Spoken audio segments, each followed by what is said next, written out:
Насельніцтва заўважае кляшчоў у лесапаркавых зонах. Увесну яны больш галодныя і актыўна нападаюць.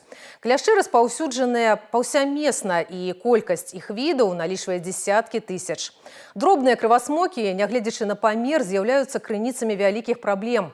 Медики нагадывают о мерах профилактики. Собираясь лезть на природу, на дачно-садоводческие участки, сохраняйте все меры защиты. Одеваться так следует, чтобы прикрыть открытые участки тела. Использовать репелленты. Вернувшись домой, еще раз осмотрите свое тело на наличие клещей. Если клещ все же присосался, его необходимо удалить. С помощью пинцета, прочной нити или с помощью инструмента, который так и называется инструмент для снятия клеща. В настоящее время в Гомельской области проводится в 4 лабораториях исследования клеща. Это в Гомельском областном центре у нас по адресу Моисеенко, 49, Мозырский зональный центр, Жлобинский зональный центр и Речевский зональные центры. Исследования проводятся на 4 инфекции: клещевой энцефалит, лайм-боррелиоз, анаплазмоз и эртлихиоз. Исследования проводятся на платной основе, за исключением у тех, у которых имеются противопоказания на прием антибиотиков.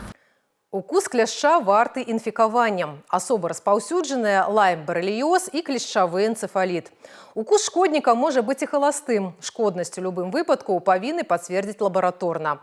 Прычым зрабіць гэта трэба не пазней за 72 гадзіны. Інакш лячэнне будзе праходзіць ва ўскладненым фармаце, а хвароба можа прывесці да інваліднасці.